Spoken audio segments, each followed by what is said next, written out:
Clasificación B, bajo supervisión de un adulto.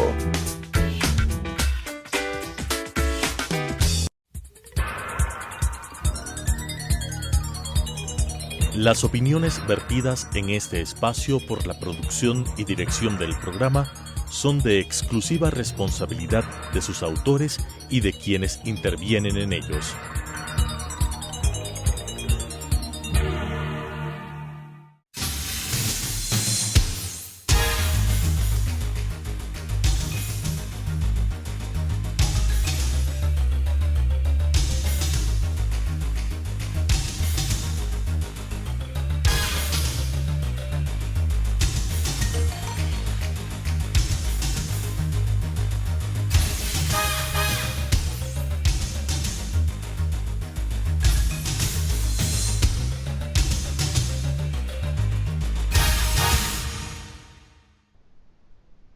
Buenas tardes, amigos, amigas. Este es Debate Jurídico, el programa del Colegio de Abogados de Pichincha de la Facultad de Jurisprudencia de la Universidad Central del Ecuador. El día de hoy tenemos a un invitado muy especial. Tenemos el honor de contar con Mauro Benente, sin duda uno de los puntos de referencia del derecho constitucional latinoamericano, que hoy nos honra con su presencia. Bienvenido, Mauro. ¿Qué tal? Muchas gracias. ¿Cómo están? Bueno, cuéntanos un poco sobre tu formación, tu experiencia académica, tu experiencia docente. Bueno, yo me gradué en la Universidad de Buenos Aires, donde también después hice mis estudios de doctorado. Y actualmente soy profesor en la Universidad de Buenos Aires y también dirijo un instituto de investigación en la Universidad Nacional de José C. Paz, que es otra universidad pública nacional de la Argentina. ¿Con quién hiciste tu tesis doctoral? Mi tesis doctoral fue menos sobre temas de derecho constitucional, fue más sobre filosofía del derecho, y ahí tuve dos directores, uno se llama Claudio. Todavía. Claro. Uno se llama Claudio Martiniuk, que es profesor titular de filosofía del derecho, y otro se llama Gabriel Ignacio Anitua, que da criminología. Iñaki, claro, cómo no. Iñaki, claro. De hace mucho tiempo, y es más, acabamos de grabar un programa idéntico a este hace un par de días, hace 2 o 3 días con Iñaki. ¿Con Iñaki? Ah, mira qué bien. Sí. Amigos de hace décadas, así que... Ah, buenísimo. Bueno, Iñaki fue uno de mis directores de tesis y bueno, tenemos diálogo bastante recurrente, hablamos bastante seguido. Qué bueno. No, sin duda, un criminólogo de primera. Su historia de los pensamientos criminológicos me parece que es un libro imperdible y que no lo puedes, si es que quieres hacer derecho penal y criminología, lo tienes que tener sí o sí. Sí, bueno, coincido. Vamos, entremos un poco al tema. Coronavirus y derecho constitucional. ¿Cuáles son los efectos de esta epidemia en los derechos? ¿Cómo ves tú, primero, el estado de los derechos actualmente en medio de estas restricciones que impone la epidemia y, sobre todo, posteriormente? Bueno, me parece que uno podría pensar que esta pandemia y que las respuestas institucionales que se están dando para hacer frente ponen un escenario de fuertes restricciones a los derechos, pero me parece que, la línea de reflexión sobre esas fuertes restricciones no necesariamente deberían ser pensadas como a priori deberían ser pensadas las restricciones a los derechos. ¿A qué me refiero? Si uno revisa sobre todo la configuración del constitucionalismo liberal conservador, diría yo, de la segunda parte del siglo XIX y de la primera parte del siglo XX en América Latina, lo que uno encuentra es una especie de fobia al Estado, ¿no? Cualquier presencia estatal, cualquier restricción estatal era pensado como una restricción de derechos y cualquier tipo de restricción de derechos era pensado como una amenaza para la libertad, para la vida, para nuestros valores más importantes. Me parece que esa mirada, ¿no? de pensar una especie de juego de suma cero entre presencia estatal y vigencia de los derechos o de ciertos valores de nuestras vidas, comienza a trastocarse un poco con el constitucionalismo social, donde ahí me parece que uno pone el foco en el cual para garantizar ciertos derechos es necesaria la presencia estatal. Y me parece que este momento, que en realidad uno puede encontrar también en el constitucionalismo social, pero que este momento lo está presentando de una manera mucho más potente, mucho más radical, lo que está mostrando es otra cosa, que es que para proteger ciertos derechos, en este caso el derecho a la vida, el derecho a la salud, hay que restringir fuertemente otros derechos. Esto, por supuesto que es un peligro, ¿no? Digamos, no está, yo diría que no está ni bien ni mal. Digamos, cualquier concentración de poder estatal a priori no es ni buena ni mala, diría yo, diría siempre es peligrosa. Pero me parece que para el constitucionalismo tiene como un punto interesante, que es la idea según la cual quizás en algunos momentos precisos la garantía de ciertos derechos sea inevitablemente la fuerte restricción de otros. A ver, varias cosas que tú acabas de tocar. Primero, ¿realmente ha existido un derecho, un constitucionalismo social aquí en Latinoamérica en los últimos tiempos? No, bueno, a ver, a mí me parece que, no sé si en los últimos tiempos, digo, yo diría que en la década del 40, en América Latina, hay una emergencia de cierto constitucionalismo social. Estoy pensando en Cuba, en 1940, en algunos procesos constituyentes en Brasil, con y sin Vargas, también en la década del 40, en la Constitución del 49 en Argentina, un poquito más adelante en la década del 50, la Constitución de Bolivia. O sea, me parece que hay un proceso en el cual lo que aparece en el marco de distintos procesos políticos que ven en la intervención estatal no algo malo, sino algo necesario para la regulación de la economía, aparece una mirada distinta sobre los derechos. Ya no una idea según la cual la garantía de los derechos es la ausencia del Estado, sino una mirada según la cual la garantía de los derechos es la presencia del Estado. Digo, algo de eso me parece que uno podría encontrar en la Constitución ecuatoriana de fines de los 70, donde hay algo de intervención estatal. Y después, digo, en los últimos años lo que hay o lo que pasó en América Latina es algo que creo que retomó el constitucionalismo social, pero que le dio forma, que es otra vez lo mismo, ¿no? Digamos, tanto en Ecuador como en Bolivia, lo que hubieron fueron procesos de recomposición del Estado. Digo, más allá en el caso de Ecuador, si nos gusta o no la figura de Correa, lo que uno puede pensar es que digamos, los gobiernos de Alianza País supusieron un reposicionamiento del Estado en la esfera política. Lo mismo pasó en los procesos del MAS. Y en ese caso, digo, aparece una mirada distinta sobre los derechos a la del constitucionalismo liberal, que es esto que decía antes, ¿no? Bueno, para gozar de ciertos derechos hay que limitar al Estado, hay que restringir al Estado. No, o hay que necesitar al Estado. Digo, me parece que ese es el punto novedoso, digamos, la mirada más clásica. Pero este constitucionalismo liberal.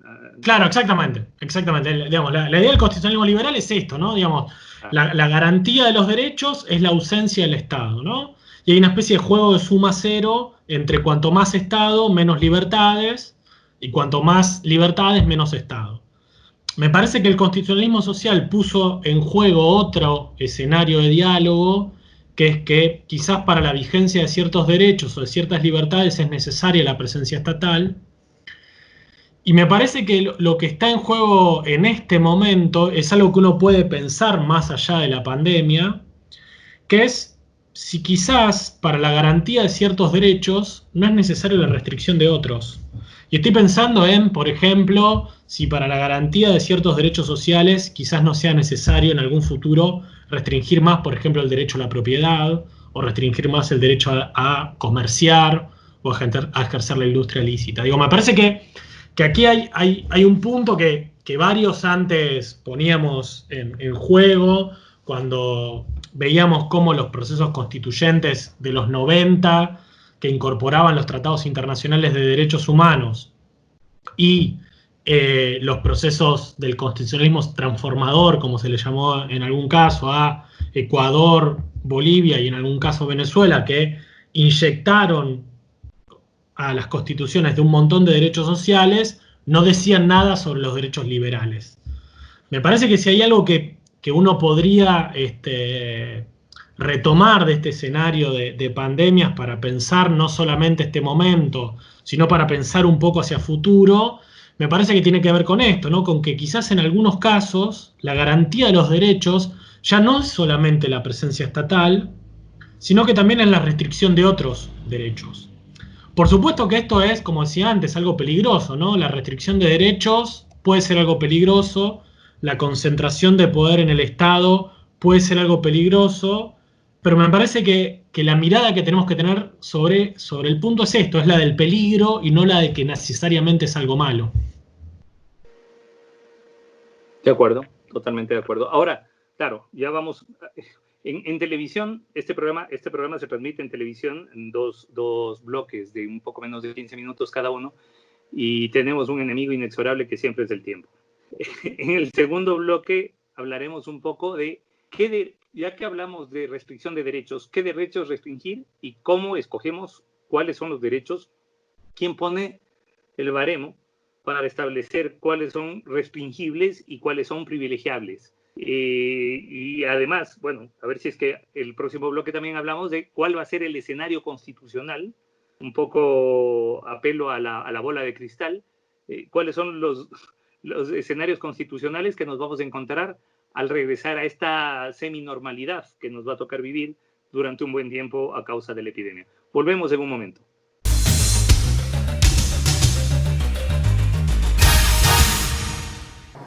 Adriana, cancélame todas las reuniones. No voy a ir a la oficina. Estoy con una jaqueca que no aguanto. ¡El jefe no viene!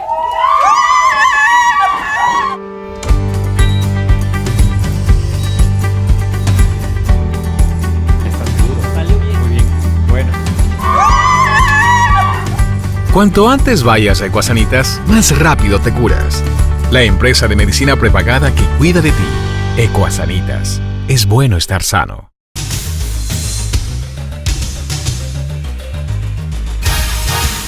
Volvemos con Debate Jurídico, el programa del Colegio de Abogados de Pichincha y de la Facultad de Jurisprudencia de la Universidad Central del Ecuador. El día de hoy tenemos al doctor Mauro Benente, uno de los puntos de referencia del derecho constitucional latinoamericano, y estamos conversando justamente sobre el estado de los derechos y del derecho constitucional a propósito de esta emergencia.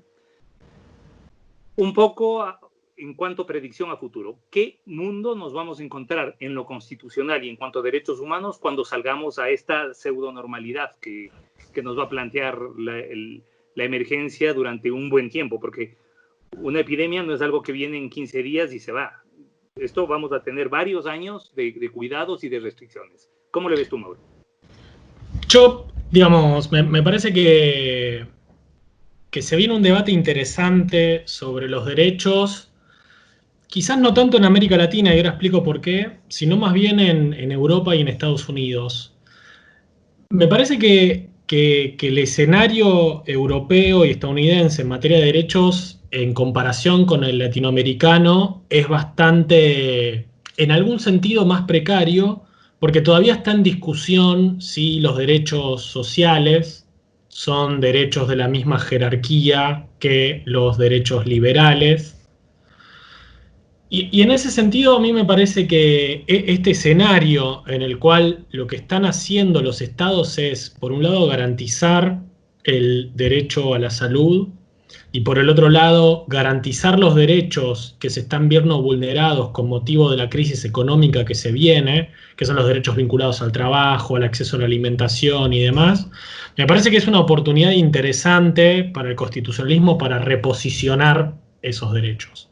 Digamos, todavía en los discursos o en los debates sobre el derecho constitucional y sobre los derechos en general, parece ser como si los derechos sociales todavía vienen por detrás de los derechos liberales, ¿no? Todavía quienes trabajan en materia de derechos sociales trabajan como una especie de cierta culpa de andar explicando que son derechos tan importantes como los otros, tan exigibles como los otros, y que los estados deberían garantizarlo tanto como los otros.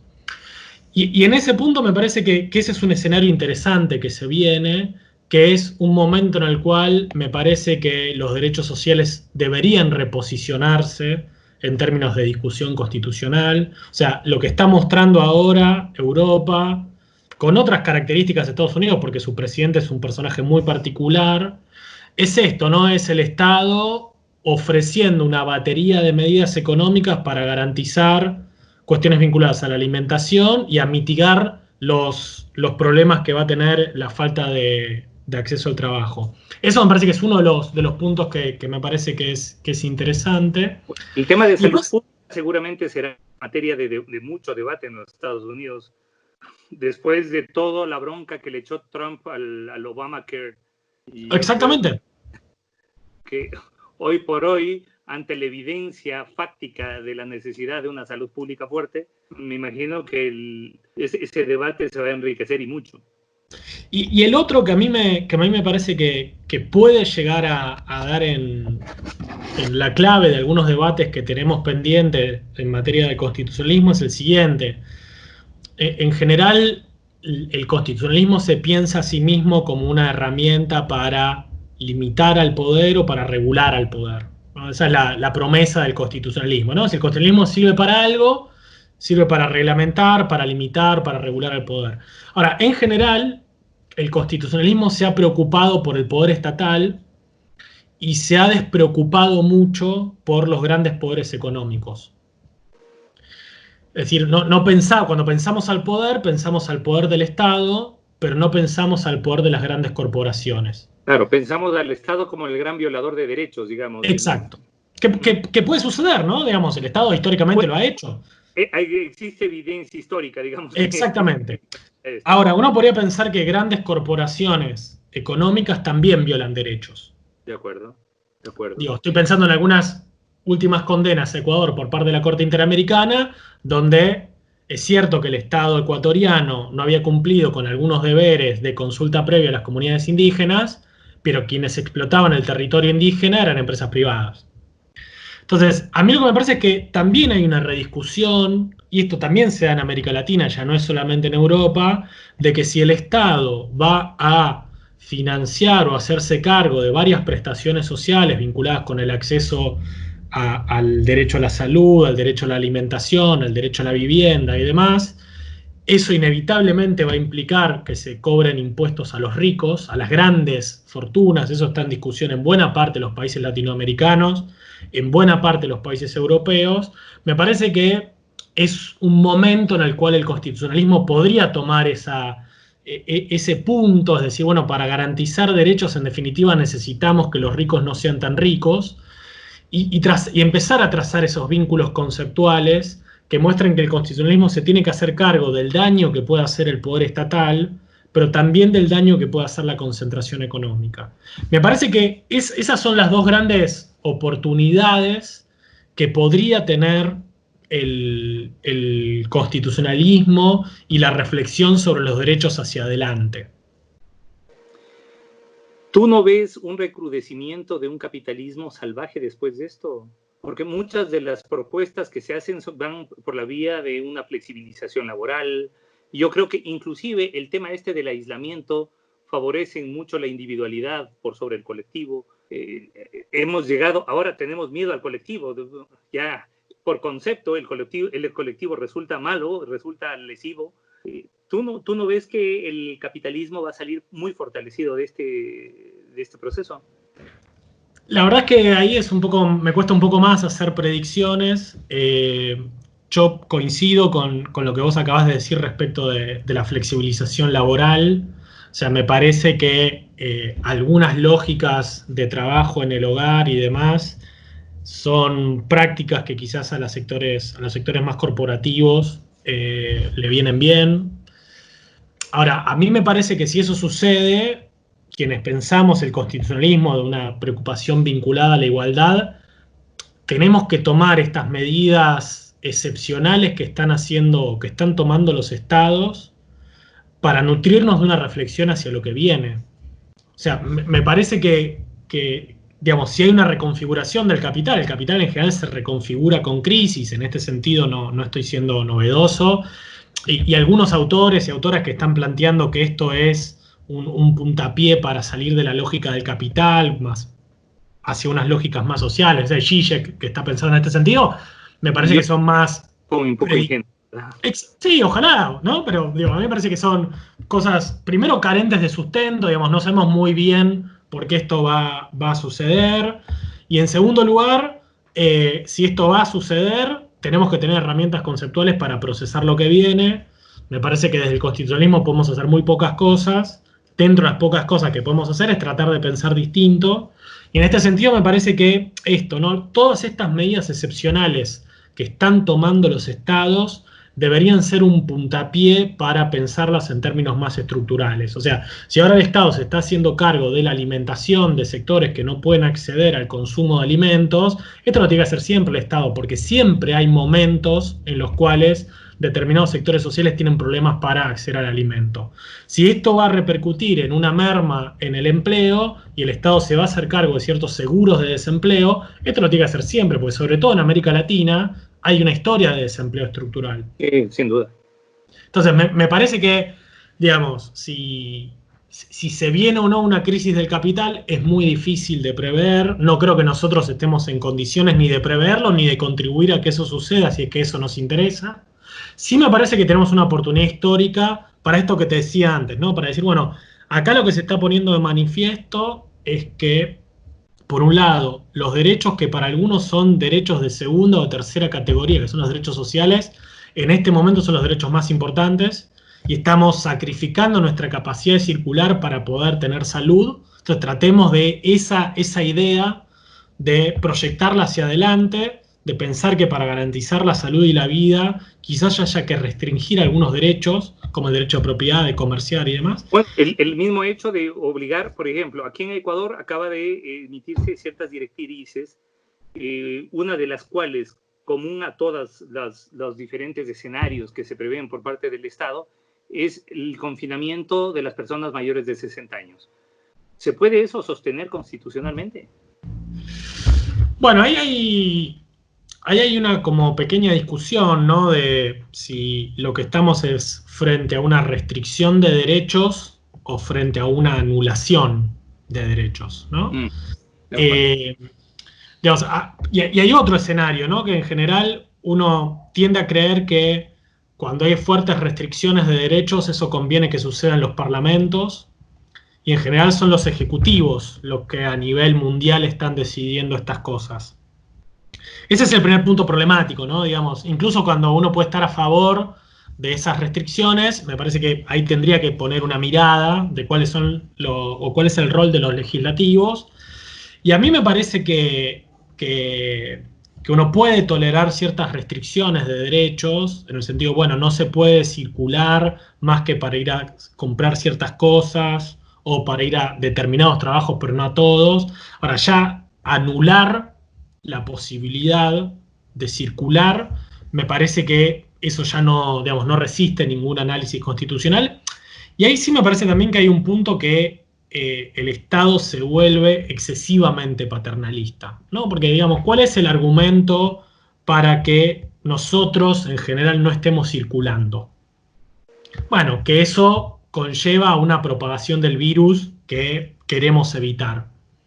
Ahora, si nosotros sumamos algo adicional a esa circulación, que es que las personas de mayores de 60 o de 70 directamente no puedan circular, en algún sentido estamos acercándonos a un paternalismo demasiado fuerte, porque ya ahí no hay una cuestión de diferencia de circulación de virus, sino que estamos diciendo, bueno, usted no puede circular porque si no se va a morir. Bueno, me parece que ahí hay como un exceso de presencia estatal. Es cierto que si la gente grande se enferma mucho más que la gente no tan grande, se saturan más los sistemas de salud.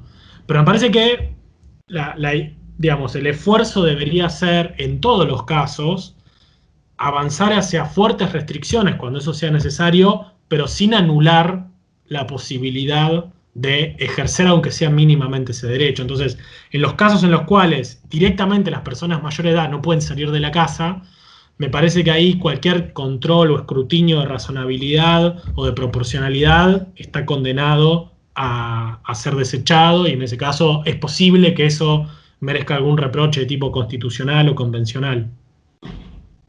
De acuerdo, totalmente de acuerdo. Bueno, nuevamente el tiempo, Mauro. Ha sido realmente un gusto haber podido compartir contigo en este programa. Muchas gracias. Un gusto para mí, Ramiro. estos momentos de reflexión que para todos nosotros son muy enriquecedores, y ojalá pronto podamos tenerte nuevamente en lo personal y podamos darnos un abrazo y dialogar personalmente. Ojalá, Ramiro. Por ahora, saludos a la distancia y espero que dentro de poco sean abrazos personales. Gracias. Ok, cuídate mucho y saludos en casa. Igualmente. Las opiniones vertidas en este espacio por la producción y dirección del programa son de exclusiva responsabilidad de sus autores y de quienes intervienen en ellos.